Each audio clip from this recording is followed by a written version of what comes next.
그들이 능히 당하지 못하여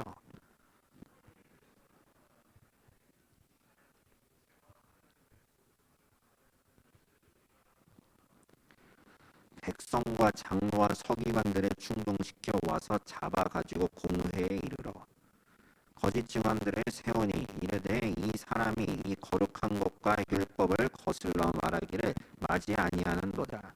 아멘.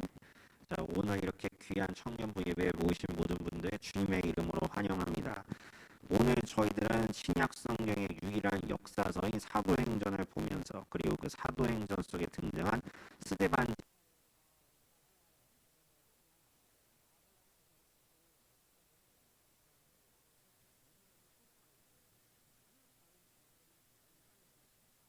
해야 될 것이 있습니다. 그것은 예전에 저희들이 열왕기서를 다룰 때 이거 슬라이드가 안 넘겨지는데 혹시 넘길 수 있을까요? 예전에 저희 열왕기서를 할 때 여호람에 관해서 저희들이 인물 탐구 여호람이라는 주제로 이 여호람이라는 인물에 관해서 한번 심층 분석한 적이 있었는데 이걸 잠깐 복습을 하고 넘어가야 될 것 같아요. 왜냐하면 제가 막 여러분들을 못 믿어서 그런 것이 아니라 오늘 본문과 의외로 밀접하게 관련이 있기 때문입니다. 대체 스데반 집사님의 이야기와 이 여호람 왕의 이야기가 무슨 관련이 있는가 한번 이제부터 보도록 할 거예요. 아시다시피 아합과 이세벨이라는 이 부부가 있어요. 근데 여러분이 아합과 이세벨 한번 상상해 보실래요? 떠오르는 이미지들이 있을 거예요. 긍정적인가요? 부정적인가요? 부정적이죠? 그게 바로 아합과 이세벨이 성경에 존재하는 이유 중에 하나예요. 아합과 이세벨은 전형적인 악당과 악녀로서 지금 열왕기서를 관통하는 타락한 자의 전형을 보여주고 있는데 이 아합과 이세벨의 존재는 뭐냐면은 우리 인류사에 등장하는 전형적인 악당의 모델입니다. 그래서 저희들이 아합과 이세벨에 관해서 상상을 할 때마다 갑자기 부정적인 감정이 확 드는 이유가 성경에서 아합과 이세벨에 관해서 이 사람들이 이 세상에서 볼 수 있는 악당의 전형이라고 그렇게 소개를 했기 때문에 저희들이 느껴지는 감정이 맞아요. 그러면 여호람, 아합과 이세벨의 아들인 그 여호람, 혹시 이 사람의 행적이 어떠했는지 기억이 나시나요? 그래서 제가 크게 세 가지로 요약을 했는데 놀랍게도 아합과 이세벨은 우상숭배자였지만 그 아들 여호람은 우상숭배자는 아니었습니다. 성경에서 이르기를 그 부모님이 만든 바알과 아세라의 주상을 없이 하였다라는 표현을 씁니다. 우상숭배를 하는 왕이 아니었어요. 이거 참 대단하지 않네? 그리고 심지어 자신의 아합과 이세벨은 엘리야 그리고 그 엘리야의 제자인 엘리사 이 두 사람을 매우 싫어해서 굉장히 핍박했는데 여호람은 엘리사를 핍박까지 하진 않고 도리어 때로는 엘리사와 소통하고 심지어 엘리사를 아버지까지 부를 정도로 극존칭까지 표현하면서 서로 교감하고 소통했던 그런 것이 있어요.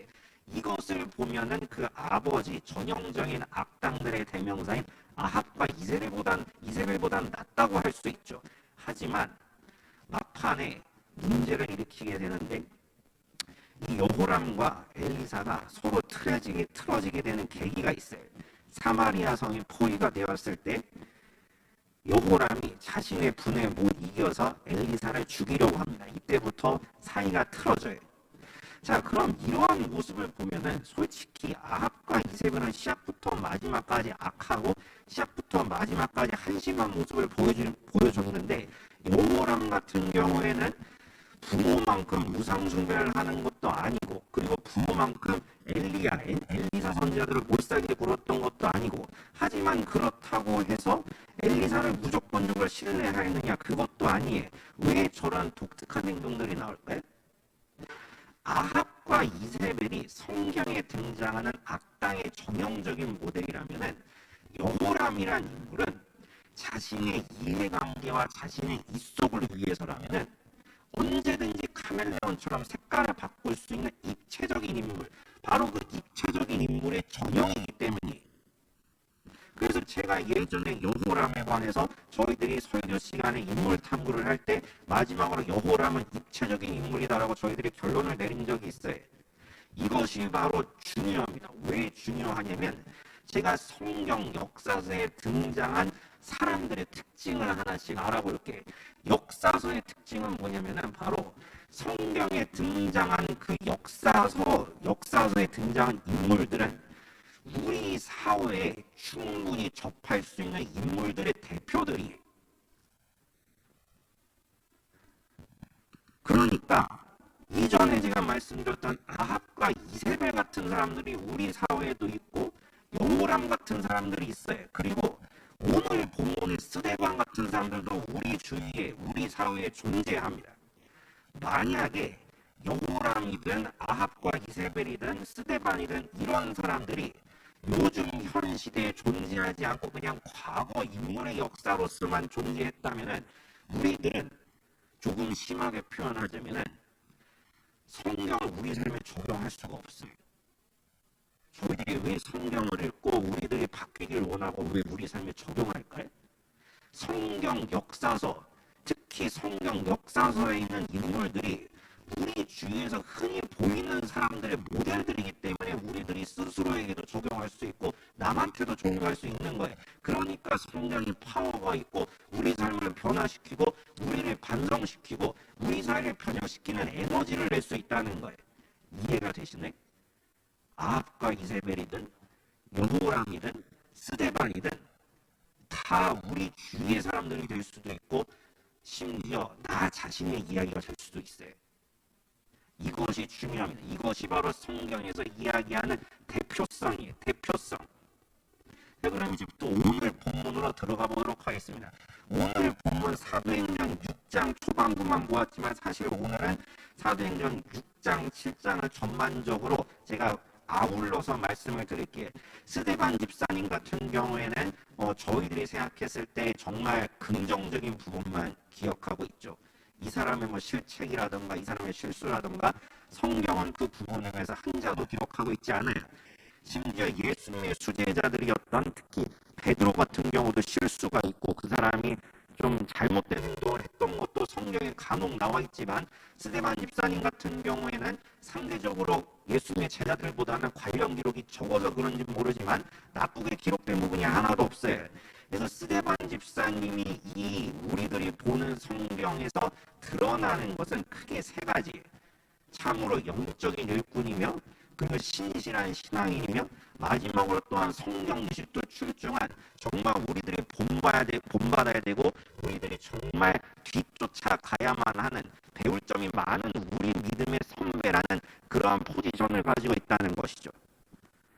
그러니까 저희들은 보통 우리 유초등부 때부터 우리 교회 다니신 분들 아니면은 그 외에 다른 부서에 있었을 때부터 아니면 우리 청년부에 있으셨든지 간에 스데반과 관련된 본문을 보면 아마 대부분 이런 말씀을 들었을 거예요. 스데반처럼 우리들이 행해야 됩니다. 스데반의 신앙을 본받아야 됩니다. 스데반의 영성 그리고 이 사람의 열심, 이 사람의 담대함을 배워야 됩니다 하면서 인물 중심적인 설교와 인물 중심적인 그러한 성경 공부를 저희들이 많이 경험했을 거예요. 이건 맞는 이야기인가요? 맞는 이야기죠. 아니 스데반 이야기가 이렇게 잘 나왔는데 우리들이 이 사람을 보고 배우자는 그런 메시지를 우리들이 받는 거는 당연한 거예요. 그런데 여기서 제가 중간 결론부터 말씀드리면은 좀 아이러니하게 들릴 수 있겠지만 오늘 본문이 스데반 집사님 관련 본문인데 스데반 이야기만 하면 저희들은 성경의 절반만 알게 되는 거예요. 저희들이 많이 놓치고 있는 부분이 있어요. 그동안. 뭐냐면은 요 그림에서 보면 딱 봐도 기도하고 있는 분이 스데반 집사님이었고 지금 순교하기 직전이신 것 같아요. 근데 주위에 이 스데반들을 향해서 성난 군중들이 돌을 집어던지고 욕설을 내뿜고 하고 있는 저 뒤에 군중들이 있어요. 그런데 어째서 스데반을 죽이려고 했던 저 무리들에 관해서는 우리들은 그동안 별로 다루지 않았을까요? 혹시 저 무리들이 어떤 성향을 가지고 있는지 저 사람들의 태도와 저 사람들의 문제점과 그리고 저 사람들이 했던 범죄에 관하여 혹시 심층 분석으로 어딘가 가서 세미나라도 아니면 어디에서 설교라도 들어보신 분 계신가요? 제 생각엔 거의 없을 거예요. 그나마 있다 할지라도 스데반 집사님을 띄워주기 위해 그 반대급부로 언급하는 정도지 저 군중들이 주가 되는 설교나 세미나는 아마 들어보신 적이 없을 거예요. 근데 그게 저는 안타깝다는 거예요. 제가 서두에 아합과 이세벨 그리고 여호람 이야기를 한 이유가 있어요. 아합과 이세벨 여호람은 결론적으로 말씀드리면 좋은 사람이 아니에요. 근데 그 사람들이 좋은 사람이 아니라 할지라도 그 사람들의 역사적인 기록을 보면서 우리들이 배울 게 하나도 없네. 배울 게 있죠. 반면교사도 그게 배울 점이 있다는 거예요. 즉 제가 말씀드리고 싶은 것은 오늘 본문이 스데반 집사님에 관련된 본문이긴 하지만 저희들이 오늘 봐야 되는 것은 사실은 스데반 집사님 이야기가 아니라 스데반 집사님에게 악행을 일삼았던 그 당시 성난 군중들의 모습을 저희들이 면밀히 분석하면서 행악자들을 통해서 오늘 우리는 무엇을 배울 수 있겠는가가 오늘 이야기의 요지예요. 그래서 이제부터 저희들이 다루어야 될 중심 인물들은 스데반 집사님을 죽이려고 했던 군중들의 행동입니다. 이 관점으로 가보도록 할게요. 자, 어떤 행동을 했는지 한번 볼게요. 오늘 본문에 면밀히 기록이 되어 있는데 특히 오늘 사도행전의 저자인 누가는 스데반 집사님의 행동도 자세히 기록했지만 스데반 집사님이 어떻게 죽음에 처하게 되는가까지 그 과정까지 너무 면밀하게 잘 설명이 되어 있어요. 다시 한번 말씀드리지만 만약에 스데반 집사님을 죽이려고 했던 이 군중들, 이 행악자들에 관하여 우리들이 배울 점이 하나도 없다면은 애초에 성경의 저자는 그 행악자들의 행동에 대해서 이렇게 자세히 기술할 필요도 없었겠죠. 배울 점이 없으니까 굳이 기록할 필요가 없다는 거 아니에요. 근데 자세히 기록했다는 것 자체가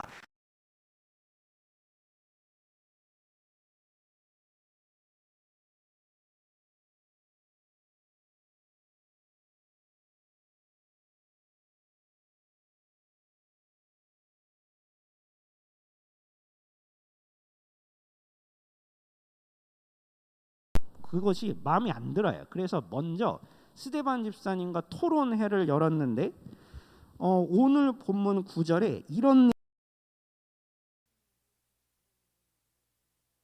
기아와 아시아에서 온 사람들의 회당에서 어떤 자들이 일어나 스데반과 더불어 논쟁할세. 이것이 유대인들이 스데반 집사님을 굉장히 미워하면서 행했던 첫 번째 행동이에요. 바로 해외 유학파들 중에 굉장히 똑똑한 율법학자들을 모아서 스데반과 함께 토론회를 연다는 거예요.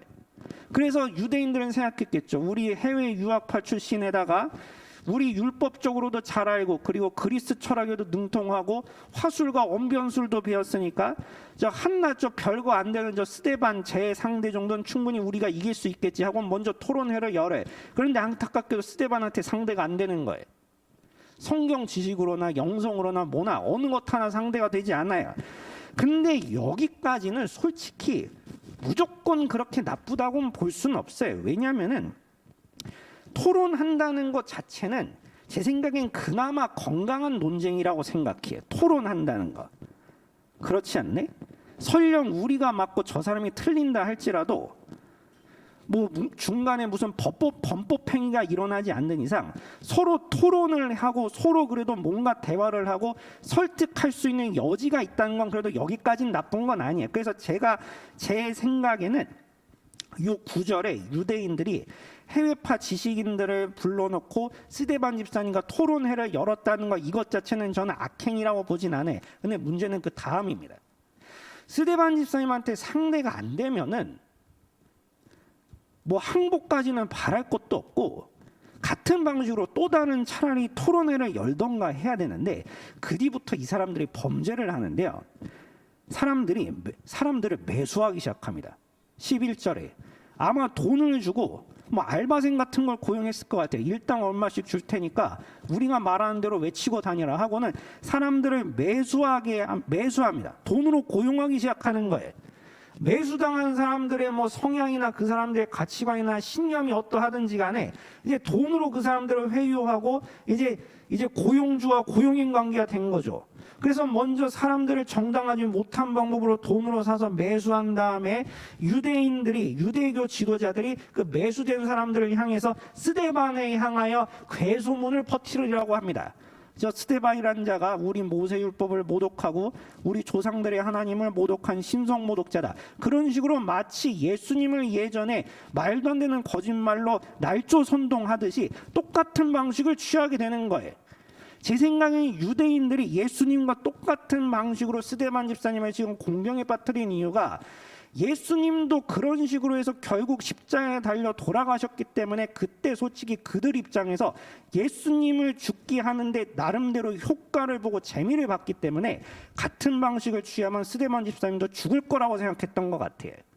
그래서 이 사람들이 사람들을 매수하고 하지도 않은 신성모독을 했다고 스데반 집사님을 거짓 괴 소문을 자꾸 스데반 집사님을 향해서 퍼뜨리고 그렇게 해서 지금 소문을 퍼뜨리게 만들어요.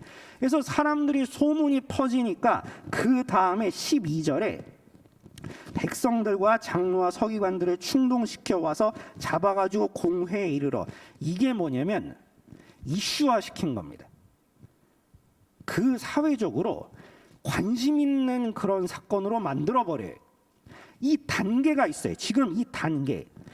사도행전의 저자인 누가는 지금 스데반 집사님이 어떻게 공회에 끌려가서 거기서 말도 안 되는 신문을 받고 어떻게 죽음까지 이어지는지 그 과정을 면밀히 적었는데 그 단계를 너무 철저하고 정확하게 이야기를 하고 있어요. 첫 번째로 토론회에서 지니까 사람들을 매수한 다음에 날조 선동을 일삼아서 스데반 집사님을 나쁜 사람으로 몰아요. 그래서 어느 정도 소문이 퍼지니까 이제 그거를 이슈화 시켜가지고 많은 사람들 입에서 오르락내리락하게 만들어서 관심, 지금으로 따지면 거의 뭐 네이버 실시간 검색 뭐 1, 2위 막 오를 정도로 사람들이 누구나 이야기하는 그런 이슈화 시켜버려요. 이슈화가 되면은 그냥 넘어갈 수 있을까요? 많은 사람들이 그거를 관심 있는 분야로 이미 머릿속으로 담겨져 있는데 그냥 흐지부지 끝낼 수 있을까요? 어떤 식으로는 종결을 시켜야 돼요. 이러한 과정, 이거를 바로 정치적인 핍박이라고 합니다. 이 방법이 무려 2000년 전 신약 시대에 있었던 이야기. 자, 그럼 제가 청년 여러분들께 한번 질문 한번 해볼게요. 이 스데반 집사님이 지금 정치적으로 핍박받고 있는 이 과정, 이러한 악행의 과정들이 2000년 전 요 사도행전만 있는 이야기일까요? 아니면 현대 우리 지구촌, 우리 한국 사회도 있는 이야기일까요? 이미 내면의 답은 이미 다들 나셨을 거예요. 있죠? 그러니까 성경이 대단하다는 거예요. 제가 아까 말씀드린 성경의 대표성이 바로 이거예요. 제가 오늘 본문에 1차적으로 말씀드리고 싶은 것은 뭐냐면은 제가 성경의 역사서에 있는 모든 인물들은 사실 현대 사회의 많은 사람들의 모습을 지금 모델로 지금 역사서들이 드러내고 있다는 건데 오늘 스데반 집사님을 공회에 넘겨서 누명씌워서 날조선동으로 죽이려고 하고 그걸 이슈화시켜서 그냥 못 넘어가게 만드는 이러한 아주 교활하고 간악한 이러한 정치적인 술수가 우리 현대 사회에도 있다는 것은 역으로 말씀드리면 이미 성경은 그 부분에 관해서 2000년 전부터 우리에게 지금 계속 깨닫게 하시는 거예요. 이런 사람들을 경계하라. 우리는 이런 무리가 되지 말라. 그리고 우리들은 스데반 집사님처럼 군중들이 어떻게 나오든 그리고 그들이 날조선동을 하든 하나님 편에 서서 우리들이 소수를 할지라도 진실과 진리를 전해야 될 것이다. 이런 이야기를 지금 성경은 이 현대를 살아가는 저희들에게도 지금 메시지를 주시고 있는 거예요. 이해가 되시네? 저는 오늘 이 설교 준비할 때 어저께 너무 힘들었어요. 무기력과 번아웃과 싸웠어요. 왜 힘이 안 들까? 이 설교를 준비하는데 난 나름대로 굉장히 열심히 준비했는데 왜 정작 전날에 힘이 다 빠질까? 근데 지금 이상하게 힘이 다시 생겨요. 저 자리에 앉아가지고 찬양할 때도 솔직히 힘이 하나도 없었어요. 그래서 속으로 생각했죠. 만약에 제가 설교 여기 할 때 이 상황에서도 제가 계속 힘 빠지고 번아웃 상태면은 오늘 설교가 성령님이 저에게 하라고 하시는 메시지가 아니라 그냥 내 생각인가 보다. 그러면 오늘 설교문 하지 말고 어제 새벽 예배 인도한 본문으로 그냥 급작스럽게 바꿔야지 그 생각을 하고 올라왔는데 지금 힘이 생겨요. 제 생각에는 그래서 지금 확신에 차서 제가 다시 한번 말씀드리고 싶은 것은 성령님이 오늘 이 말씀을 하시고자 원하시는 것 같아요. 그리고 제가 어저께 무기력과 번아웃에 빠진 것은 제 생각에는 어쩌면 마귀의 공격이었던 것 같아요. 이 본문을 마귀가 전하기 싫어한다는 것 같아. 그럼 그 다음으로 넘어가 보도록 하겠습니다. 그래서 군중들을 통해서 본 지금 성경의 인물상을 제가 요약을 해봤어요. 그러니까 뭐냐면은 첫 번째로 스데반 집사님이 이제 해외 유학파들과 이제 서로 토론회를 열었는데 그들이 토론회에서 결국 스데반한테 졌어요. 그러면은 그 졌다는 이유가 뭐겠어요? 스데반 집사님이 성경적으로 진리와 진실 편에 섰다는 거고 자신들이 그동안 그렇게 믿고 있었던 모세 오경과 율법책과 그리고 이제 장로들의 전통 이거는 사실 그거는 자신들의 왜곡된 사고방식이 투영된 잘못된 진실이었다는 거예요. 그러면은 만약에 그 반대파들 스데반을 싫어했던 그 반대파들이 정말로 진실을 쫓는 자들이고 정말로 진리를 사랑하는 자들이라면은 스데반한테 진실과 진리가 있다는 사실을 알고는 스데반과 함께 해야 되는 거 아닌가요? 그렇지 않네? 그렇죠? 당연한 거 아닌가요? 그런데 안타깝게도 토론회에 져버리니까 거짓말로 매수해서 스데반 집사님을 날조선동으로 못된 사람으로 몰아붙이는 이러한 과정을 통해서 보면은 사실은 성경은 굉장히 날카롭게 찌르고 있는 우리 인간들의 악한 죄성을 지금 지적하고 있는데 그게 뭐냐면은 다 겉으로는 다 선한 얼굴을 하면서 난 진실을 원한다. 난 진리를 원한다. 그렇게 이야기하지만 사실은 그 진실이 자기 자신을 불편하고 하게 만들고 자신의 입지를 불리하게 만들면은 싫어하고 자신을 편하게 만들고 자신을 유리하게 만드는 거짓을 더 좋아한다는 거예요. 이것입니다. 이것이 과연 2000년 전에 사도행전에 있었던 이야기만 해당이 될까요? 청년 여러분들 다들 똑똑하시고 다들 대한민국 정규교육과정 다 나오셨고 그리고 다들 요즘 시사에도 관심이 많으시니까 아마 아실 거예요. 아 이거 2000년 전만의 이야기가 아닌데 지금 우리 세대에서도 벌어진 이야기고 우리 다음 세대에게도 이런 일이 일어날 것 같은데 다들 지금 느껴지고 계시죠? 그것뿐만이 아니에요. 두 번째도 정말 중요한데 사람들을 매수해서 스데반 집사님을 신성 모독자라고 그렇게 외치고 다녔는데 어느 순간 분명히 그거는 사실이 아니고 거짓인데 다수의 목소리에 지원 사격을 받으면 거짓말이 진실처럼 돼. 그렇게 되면은 소수의 사람이 아무리 진실을 이야기해도 계란으로 바위치기에 이게 바로 군중심리의 악입니다. 굉장히 위험한 거예요. 군중심리의 악. 거짓말이라도 한두 사람이 이야기하는 경우가 아니고 대다수의 사람들이 다 거짓말을 이야기하면은 진실이 거짓에 못 이겨요. 이게 문제인 거예요. 예수님을 보세요. 예수님이 거짓말 한 적이 있네? 예수님은 처음부터 마지막까지 예수님의 신실한 마음과 우리 인류를 향한 사랑과 그리고 내면의 긍휼함과 인의 자비하심이 하나도 변질된 적이 없이 언제나 똑같으셨어요. 그런데 사람들이 예수님을 향해서 이야기했던 걸 보세요.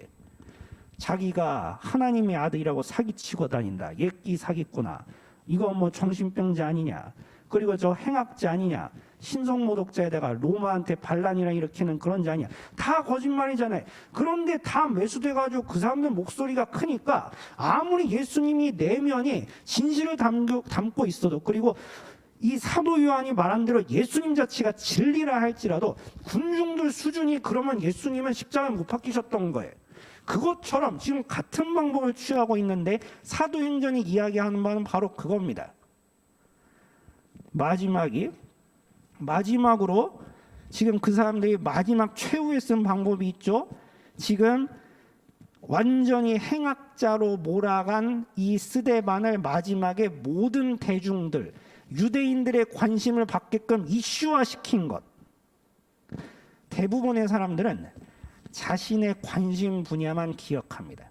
바꿔서 말씀드리면은 자신의 관심 분야가 아니면은 그 사안이 객관적으로 봤을 때 아무리 중요하다 그래도 그것은 사람들이 별로 다루지 않아요. 제가 불편한 진실이지만 예를 한번 들어볼게요. 제가 05년도에 8월 달에 군입대를 했어요. 그런데 제가 군입대 8월 달에 하기 전에 3개월 전인가 대한민국을 완전 깜짝 놀래킬 만한 군부대 사건 하나가 났어요. 아마 김일병 총기 난사 사건이라고 아실 거예요. 그때는 너무 충격받았어요. 그래서 저는 무서운 거예요. 아, 내가 군 생활할 때도 비슷한 사건이 일어나면 어떡하지? 그래서 그때 군대가 싹 뒤집어지고 그때 국민들이 엄청난 관심을 가지고 있었어요. 그래서 이거 군 생활 병역 문제 이거 개선해야 된다. 군 인권 문제가 너무 심각하고 군대 내 가혹행위 이거 개선해야 된다. 그래서 그때 국방부에서 이야기를 했어. 이제 개선하겠습니다. 그러고 나서 3개월 후에 제가 군입대를 했는데 제 군 생활이 어땠을까요? 가니까 폭행 똑같이 있고 가혹행위 똑같이 있고, 그래서 속으로 생각했죠. 아, 내가 군 생활 2년 중에 우리 군부대도 이거 총기 난사 날지도 모르겠다. 그렇게 하면서 밤에 제대로 잠을 못 자고 했던 그 날들이 상당히 많아요. 그리고 제가 군대 전역한 다음에 급기야 또 최전방에서 총기 난사 사건이 또 생겼어요. 왜 군대는 바뀌지 않았을까요? 관심이 그때뿐이었기 때문이. 몇 개월 지나니까 국민들 관심이 이젠 군 인권에 관심이 없어요. 군 가혹행위 문제에 관심이 없어요. 그러면 안 바뀌어요. 아무리 그게 객관적으로 중요한 사항이고 사람의 생명의 촉각을 다루는 인권 문제고 사람의 인생이 달린 문제라 할지라도 대중들의 관심에서 벗어나면 그건 바뀌지 않아요. 그건 개선되지 않아요. 그래서 제가 화가 나는 부분이 그거예요. 제 생각엔 어쩌면은 위에 높으신 분들, 특히 국방부에 있으신 분들이 대중의 그런 속성을 알기 때문에 그냥 이슈가 지나갈 때까지 잠잠히 하면 알아서 묻혀지겠지. 그렇게 했기 때문에 제 생각엔 군대가 안 바뀌었던 것 같아요. 그것처럼 오늘 본문의 스데반 집사님이 마지막에 돌팔매질 당하시면서 순교당한 그 원인이 뭐냐면은 이 사람들이 정치적으로 절대로 흘려보낼 수 없게끔 이 스데반 집사님 문제를 이슈화시켰기 때문인 거예요. 바꿔서 말씀드리면 스데반 집사님이 이 문제가 이슈화되지 않으면 그냥 공의 안에서만 몸싸움하고 그냥 끝났겠죠. 스데반 집사님은 좀 얻어맞긴 하셨겠지만 죽음까지는 가지 않겠죠. 그런데 문제는 그게 아니었다는 거예요. 오늘 본문에 제가 아까 말씀드렸듯이 오늘 본문은 스데반 집사님을 이야기하고자 하는 것이 아니고 행악자들이라도 하여도 그들의 행동과 그들의 죄성을 통해서 분명히 하나님께서 저희들에게 깨닫게 하시는 바가 있고 저희들에게 경각심을 갖게끔 지시하시는 바가 있는데 오늘 저희들의 내면이 조금 어렵고 불편하다 할지라도 저는 오늘 제가 원하는 것은 이전까지 스데반 집사님에게만 치중했던 오늘 본문 말씀을 그 반대편에 섰던 사람들의 행동까지 함께 보면서 100% 하나님의 말씀을 전부 다 받아들이길 원했던 거예요. 결말을 보도록 하겠습니다. 우리는 양측을 통해서 전부 배워야 돼요. 그래서 누가복음에 이 사도행전의 저자 누가는 군중들의 행위까지 굉장히 자세히 기록하면서 그것이 하나님의 메시지가 숨어 있음을 알았을 거예요. 그래서 저희들은 기존에 있었던 대로 스데반 집사님을 통해서 스데반을 통하여 세상의 분위기에 휩쓸리지 않는 이러한 영적인 중심과 담대함을 가져야 함과 동시에 그러한 악행과 행압을 일삼았던 그러한 군중들을 통해서도 반면교사로 삼아서 우리는 저 사람들 중에 일부가 되지 말 것이며 그리고 위와 같은 그러한 정치적인 수단을 너무나 마음의 양심의 가책도 없이 쓰고 있는 사람들을 경계하고 그들이 뭐가 잘못됐는지 우리는 휩쓸리면 안 된다는 거예요. 이거 굉장히 중요합니다. 오해하실 것 같아서 말씀드리는데 저는 오늘 정치적인 이야기를 하고자 하는 것이 아니라 저는 오늘 이 본문을 통해서 우리들이 우리 인생을 살아가면서 정의와 공의를 추구한다고 하고 진실과 진리를 추구한다고 하는데 우리 사회에서 우리가 행해야 되는 행함과 우리 내면의 정의와 공의가 그건 저는 이게 무 자르듯이 완벽히 나눌 수가 없다고 생각해. 우리들이 조금 더 하나님 보시기에 정의로운 자로 남고 의로운 자로 남을 거면은 우리 내면만 그렇게 다짐하고 우리 교회 안에서만 그렇게 실천해야 되는 것이 아니라 사회에서 우리를 자꾸 세상에 물들게 만드는 이러한 정치적인 수작이나 아니면 우리를 자꾸 다른 관심을 돌리게 만드는 다른 사회적인 이슈 이런 부분에 관해서 우리들은 똑똑해지고 주님께서 주시는 지혜로 말미암아 사회생활을 할 때나 사회적인 활동을 할 때나 외부의 행동을 할 때나 그때도 우리들이 정의롭고 의로운 모습을 보여야지 나중에 하나님께로부터 정말 잘하였도다 나의 충성된 종아라는 평가를 받을 수 있기 때문에 그런 거예요. 나눌 수가 없어요. 교회 안에서 의롭게 사는 것과 세상에서 의롭게 사는 것이 이건 나눌 수가 없다는 문제예요. 이해가 되시나요? 이거 중요합니다. 이건 뭐 다들 아시는 이야기인데 그래도 한번 기억해 주시면 되겠어요. 군중들이 다 그렇게 외친다고 다 그렇게 생각한다고 해서 그것이 언제나 진리를 대변해 주는 것은 아닙니다. 예를 들면은 군중들이 다 그렇게 생각하고 다 그렇게 외치는 거 그거 자체가 거짓일 수도 있어요. 오늘 본문에 매수당한 사람들이 스데반 집사님을 거짓말로 나쁜 사람으로 몰아간 것처럼 대부분의 군중들이 이야기하고 있는 그 진실인 척하는 것들이 사실은 진실이 아닐 수가 있어요. 그리고 두 번째로 설령 군중들과 사회 사람들이 대부분 이야기하는 것이 그게 진실이고 그게 맞는 이야기라 할지라도 그래서 그게 이슈화 되었다 할지라도 그것만이 또 가장 중요한 건 아니에요. 무슨 말인지 아시네? 제가 아까 세 번째 이슈화의 문제점에 관해서 이야기했죠. 사람들은 이슈화 된 것만 가장 중요하게 여기고 이슈화 되지 않고 이미 유행이 지나간 다른 사안에 관해서는 안 중요하게 생각하고 그냥 덮어도 된다고 믿는데 우리들은 그러면 안 된다는 거예요. 설령 대중들의 관심과 대중들의 가치관이 그것이 진실과 진리를 이야기하는 것 같다고 할지라도 그리고 그게 많은 사람들의 지금 관심과 이슈화로 통하여 오르락내리락 한다 할지라도 그것만 보면 안 되고 그거 외에 다른 부분도 똑같이 주님께서 보시기에 중요한 사회적인 사안이라는 사실을 우리들이 알아야 되는 것이 우리 크리스찬들이 세상과 다른 모습을 살 수 있는 방법입니다.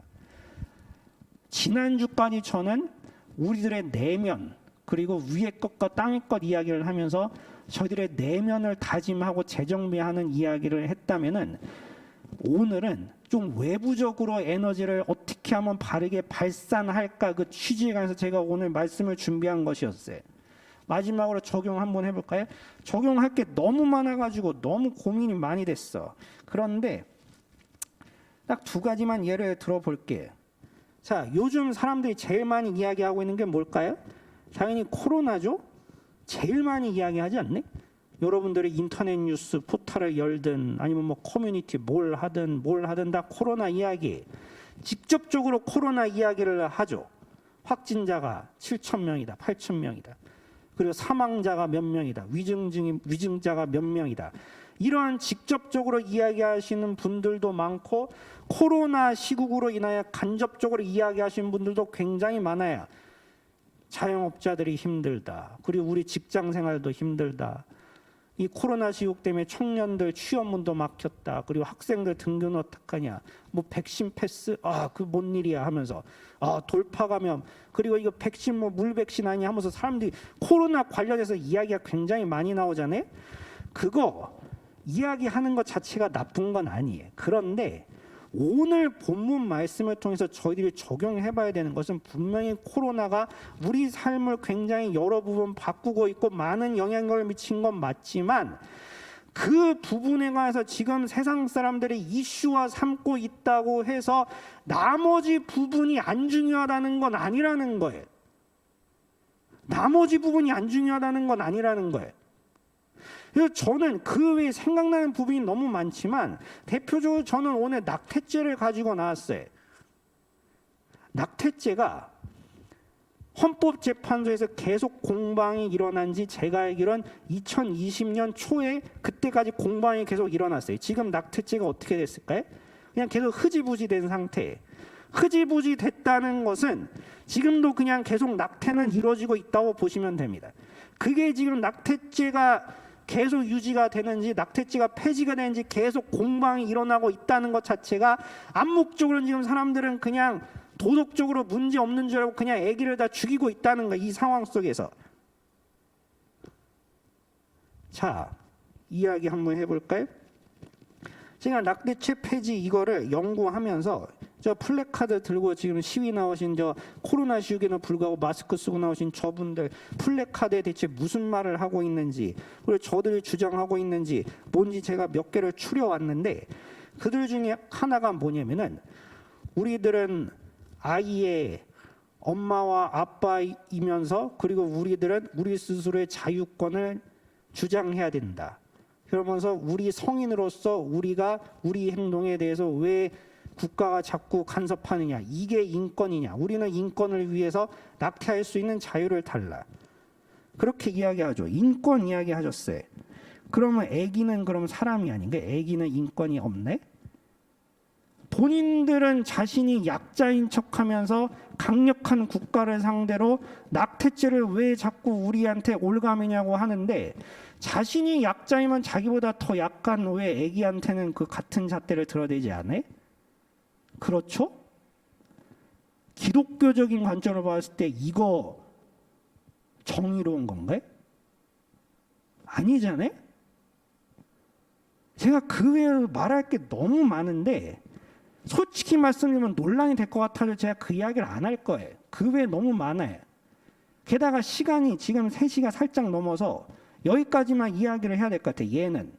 그러니까 제가 이야기하고 싶은 바는 뭐냐면은 이 코로나 시국이라는 이러한 우리 삶에서 정말 많은 영향을 미칠 수 있을 만한 이슈가 굉장히 많은데, 이거에 의해서 이 낙태와 그리고 지금도 아무 말도 못하고 그냥 어머니 뱃속에서 조각조각 분해돼서 죽어나는 그런 불쌍한 아기들이 지금도 계속 죽어가고 있는데, 그래서 솔직히 말씀드리면은 좀 있으면 크리스마스잖아요. 크리스마스면 2부잖아요. 이런 말하면 좀 민망하긴 하지만 서울시에 있는 모텔이 다 돈이 난다는 거예요.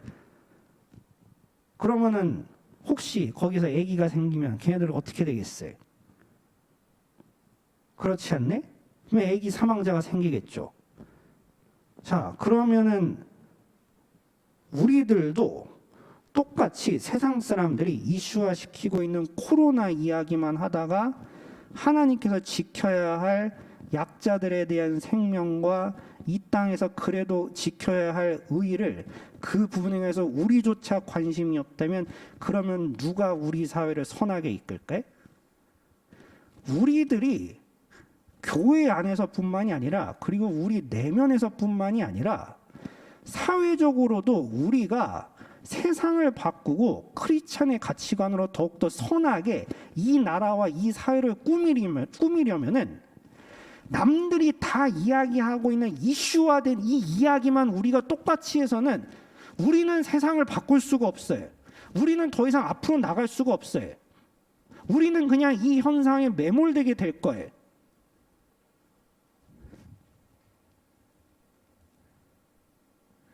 제가 오늘 말씀드리고 싶은 것은 이것입니다.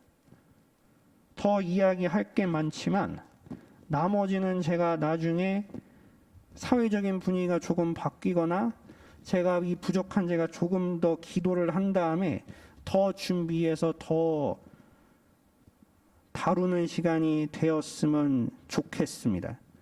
마지막으로 제가 말씀드리고 싶은 것은 아까 스데반 집사님을 죽이려고 했던 그 정치적인 술수를 부리는 사람들, 그 사람들과 우리는 절대로 똑같은 사람들이 되어서는 안 됩니다.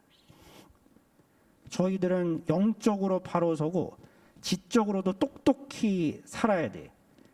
그래서 우리 위 세대들이 그러한 분위기를 행한다 할지라도 우리는 그러한 분위기에 휩쓸리면 안 되고, 이제부터는 우리 청년들이 다시 한번 정신 차리고 뭐가 하나님께 진리고 뭐가 의로운지 이제는 우리들은 중심을 바로 서서 우리 때에서 이제 이 우리 사회에 만연한 거짓과 위선과 그리고 의롭고 경건한 척하는 이런 모든 척하는 것들을 우리 손에서 끝내야지 우리 다음 세대한테 우리가 본을 보여요. 본을.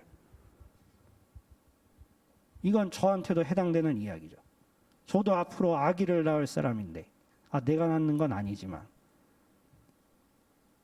그렇죠? 저희들 우리의 영성과 우리 사회의 정의를 위해서도 저희들이 진지하게 생각해 봤으면 좋겠습니다. 자, 그럼 이 시간 다 함께 찬양 드리도록 하겠습니다. 주가 보이신 생명의 길, 나 주님과 함께 이 찬양 드리시면서 기도하는 시간 갖도록 하겠습니다.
기도했으면 좋겠습니다. 저희들도 이 세상을 살아가면서 그리고 이 사회에 걸쳐 살아가면서 이 세상 사람들이 관심 있어 하는 분야 그리고 이 세상 사람들이 이야기하는 분야에만 저희들이 똑같이 관심을 가질 때가 있습니다. 그것이 어쩌면 거짓일 수도 있는데 세상 사람들이 진실로 믿고 있으니 우리도 진실로 믿을 수도 있고 혹시 설령 진실이라 할지라도 이슈화되고 관심 있는 분야만 관심을 갖고 살아는 나머지 어느 순간 우리 마음속에 똑같이 강팍한 마음으로 말미암아 하나님께서 지켜야 할 이 세상에 남아있는 생명적인 가치 그리고 행복과 사랑에 대한 가치에 저희들이 너무나 무관심했음을 이 시간 고백하였으면 좋겠습니다. 그리하여 저희들의 내면만 의로움을 추구하는 것이 아니라 우리들의 외적으로도 행동하는 의인으로 남아서 진정으로 이제는 저희들 세대에서 우리 젊은 세대에서 다시 한번 우리 사회가 변혁되고 다시 한번 개혁되고 우리 사회가 다시 한번 정직한 그런 사회가 되겠라고 이 시간 다 함께 기도드리는 시간 갖도록 하겠습니다. 기도하겠습니다. 아버지 시가 아버지 간절히 바라고 나옵니다. 아버지 저희들 마음 가운데 어려운 점과 아버지 어려운 불쌍한 점들이 너무나 많았었사옵나이다. 아버지 그동안 저희들 관심 있는 분야가 있었고 그리고 저희들이 세상 사람들이 이야기했던 분야들이 너무나 많았었사옵나이다. 아버지 저희들 내면 가운데 진정으로 아버지께서 원하시는 바와 그리고 아버지께서 진정으로 의롭다고 여기시는 바가 있음에도 불구하고 우리 삶이 너무나 힘들어서 나의 눈앞에 있는 사람밖에 보지 못해서 다른 사람의 마음과 다른 사람이 살아감을 온전히 제대로 돌보지 못했음을 고백하옵나이다. 아버지 이 세상 가운데서 아버지 지금 진리가 무너지고 있고 정의가 무너지고 있사옵나이다. 아버지 이 세상은 어떻게 하면 하나님 보시기에 어떻게 하면 하나님 보시기에 악할까 고민하는 것 같은데 아버지 이 상황 속에서 진정으로 아버지께서 다시 한번 온전히 나아갈 수 있도록 하게 하여 주시옵소서. 아버지 우리 청년들 마음 가운데 아버지 중심을 바로 세울 수 있도록 하여 주시고 아버지 우리 청년들 가운데 마음속으로 진정으로 하나님을 사랑하는 마음을 도하여 주시옵소서. 아버지 우리 청년들의 모습과 행동을 통하여 아버지 사회 속에서 정의로움과 의로움을 나아갈 수 있도록 하게 하여 주시옵소서. 아버지 주여 아버지 간절히 바라고 원합니다. 주여 아버지 불쌍히 여겨 주시옵소서. 아버지 사회 속에서 등장하는 말씀 속에 등장한 아버지 인물상을 주님 저희들이 온전히 나아갈 수 있도록 아버지 주여 붙잡아 주시옵소서. 아버지 주여 아버지 간절히 바랍니다.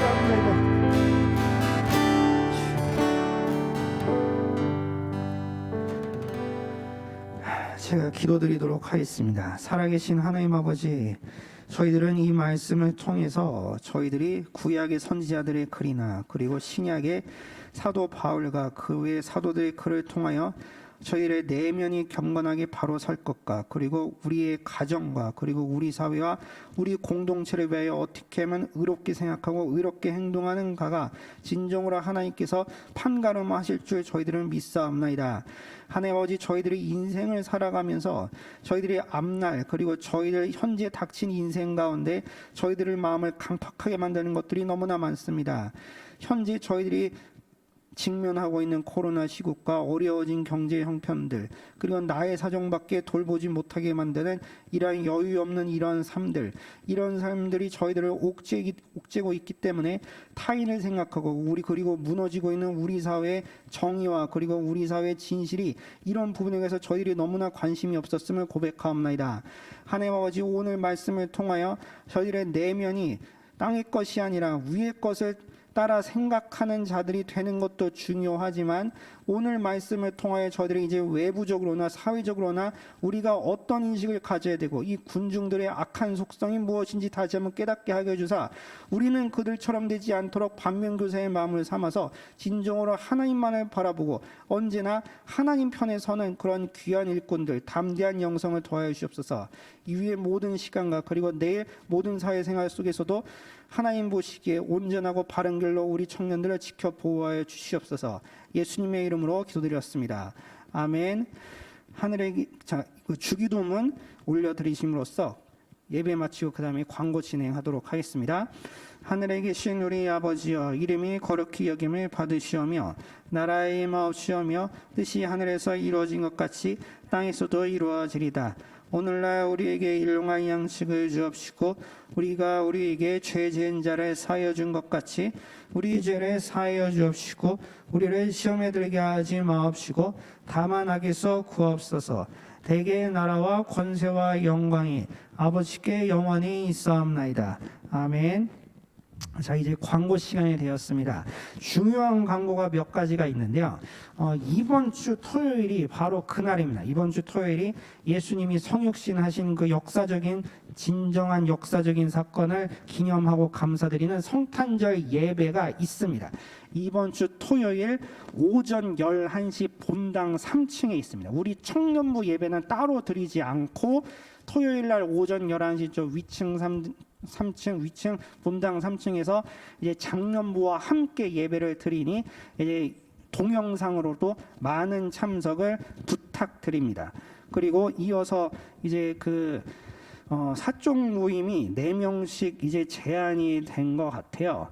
그래서 그래도 방역 조치가 그러하니 그 사적 모임 고려해서 오늘 소그룹 모임은 그래도 쉬어서는 안 될 것 같으니까 그래도 사적 모임 정도는 지키면서 소그룹 모임 가볍게 하고 돌아가시면은 감사드리겠습니다.